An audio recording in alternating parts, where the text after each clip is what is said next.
you to go garden shopping with me. I am at a local nursery that is literally just up the street from me. It's at 40th and Classen in Oklahoma City.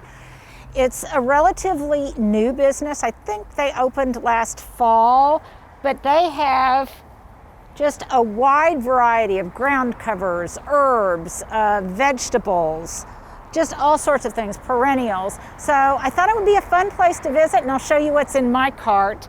Look at this gorgeous, gorgeous stand of Angelina Sedum. Is it not incredible? I think it's Angelina. Let me double check on that. Well, let's see here. It's not marked. I believe it's Angelina, but it's a beautiful golden sedum that does brilliantly in full sun, and it really can brighten up a space if you're wanting to call attention to it. It's really, really beautiful and would be a gorgeous companion in a container or in a garden bed with this other sedum, Voodoo. And that, I think that combo is just really striking. It would be exceptionally beautiful in a modern garden, I think.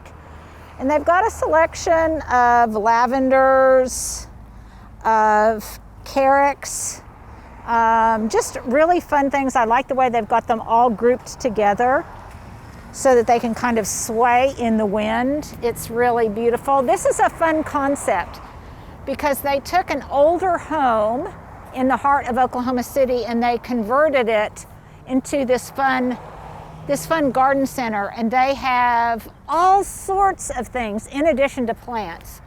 They've got beautiful gems and stones. They have different kinds of garden ornament. They have pots. They just have all sorts of fun things, and it's the details of these places that are so charming. Look at these little carts. These little gorilla carts. They're just eminently cute. So I did some shopping without you guys.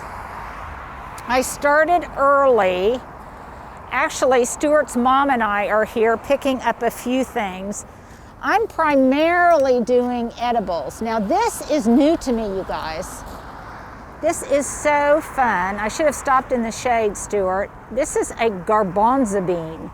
And that foliage, whether it ever produced a bean or not, I wouldn't care because that foliage is absolutely delectable in and of itself. And I think that will be beautiful planted with some full sun annuals, maybe some marigolds or something. I've also got some purple romaine here and some oregano. And then I'm gonna put together in one pot, I think, a large group of this mountain frost dianthus. I think it's just so sweet. And then Susu got some other annual or biennial dianthus and some lamium. So now let's look around and see what else they have. Maybe I'll have to put a few more things in my cart. And I like it because they've got everything organized according to what conditions it likes in terms of sun, in terms of water requirements, and how well it will do in different kinds of exposures. So here we've got a lot of sweet potato vine. This is a classic summer plant in Oklahoma. In fact, it sometimes does so well that I get sick of it. But it is a heat lover. It will grow absolutely huge. I one time had a friend who had a swimming pool. She went on vacation. She came back and her entire swimming pool was covered with this stuff. So you don't need to buy a lot of it because it will root very easily in water. You can just buy a little bit of it and spread it around. And there are some just traditional begonias, which I think are having a little bit of a resurgence in popularity. They are great for a shade to semi-shade area. I've used those in my window boxes before. And then I just love the color of this classic gray plant. This is just so, so sweet. Dusty Miller, you can find it in this cut leaf variety, which is the classic variety. Sometimes you can find it where the leaves are not cut and they're in a more traditional shape. But I think it's really, really sweet. And you know what? I kind of like the way that looks. So I'm gonna put a couple of those in my cart, I think. Look at all this beautiful dianthus, which you can plant now. It really likes these cool weather conditions. And they've got some perennials. Now this, Stuart, this is a great buy. They've got some succulent pots here for $25, which is a good buy for these. Now some of this stuff you'll find at maybe a box store or a home improvement store, but it's so important, you guys, to shop at our independent nurseries and our independent garden centers, because they are the ones that really throw on and pile on the charm. And they give you great planting ideas, and it's just so fun to come on a beautiful day like today and walk around.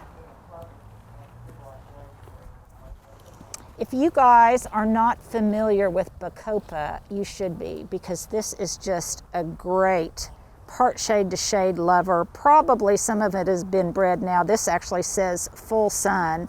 In my garden, it would definitely be a part sun, part shade plant. But it's got really sweet, romantic little blooms, and it comes in a purple form and a white form. Another plant that does just exceptionally well in Oklahoma is this Russian sage. Now, I love the foliage, I love the way it looks. It puts out a sweet lavender bloom, but let me tell you, this is gonna get huge. And it really needs a lot of room to spread. It would be great in a really large country border or just in an area where you've got a lot of room for perennials, because this is really striking, but it does need full sun to look its best, or it could get a little bit lanky. But I love it as cut foliage, and in the garden it's beautiful. It's a great pollinator. Red Dirt Plants is a local grower here. So we pretty much know that whatever comes in these pots is going to do well in Oklahoma. And then purple salvias, in terms of a reliable perennial, is really wonderful. And this one is Maynight. Is that Maynight? Yes, it's Maynight. These surprisingly bloom much earlier than you would think here in Oklahoma, and maybe it's because our temperatures warm up so rapidly. They have different celosias. I'd definitely be a little bit hesitant to put out the celosias quite yet, because we've got about another month, not quite another month, until our average last frost date. So it might still be a little bit cool for them. If you do put them out in a container or in the bed, be prepared to have to cover them if temperatures get below freezing or hover around freezing. And then the most classic and to me sentimental flower of all are geraniums. And they have really had a renewal in popularity. And in fact, I'm gonna do a lot of them this year. I'm not gonna put any in my cart though, because I'm having difficulty deciding which color palette I want to go with. But the zonal varieties really do well. Now, in our hot Oklahoma summers, they will quit flowering when that intense heat sets in, but then they'll pick up that bloom again in the fall. They don't like to be overwatered, give them really good drainage. And then if you would just, Stuart, just kind of scan over here, there's snapdragons, and they've got all sorts of shrubs in the front area. And I love the way in the foreground, I don't know if you can see it, we're on a very busy street, but in the foreground, it looks like they just have clover planted. which is just basically a pollinator heaven.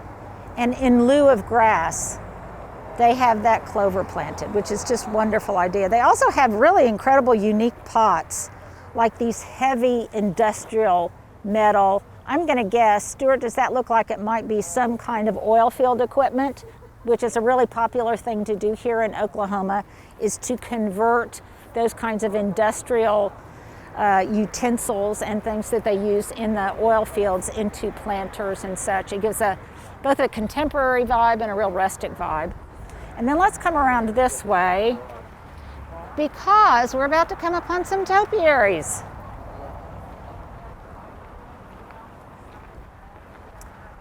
So these, of course, draw my eye and my heart. How fun is this Forsythia?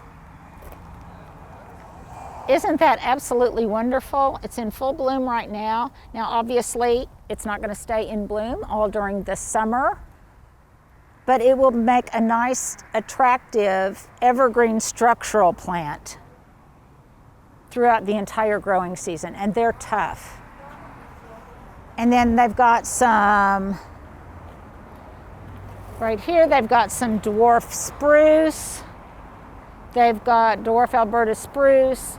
They have, these are gorgeous. This is Feelin' Sunny, a Deodora cedar, and some pines. So that's just really, really, these could be used in so many different ways, but I see them in more of a contemporary garden that has a much more structural vibe. But then come back here. This is where I've already done my pickings. Look at these beautiful hosta. Lots of asparagus fern, ivy.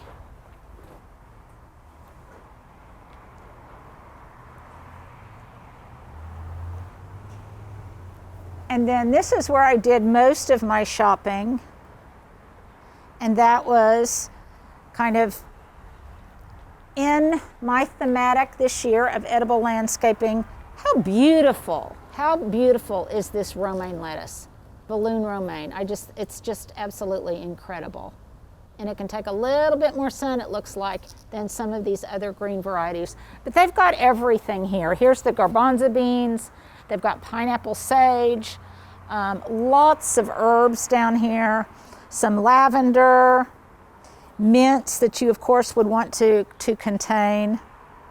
Lemon balm I would never need to buy. It goes to seed very, very readily and very prolifically, and you want to actually be careful where you plant it. It smells heavenly. I love it, but it is a really rampant grower that will go to seed everywhere.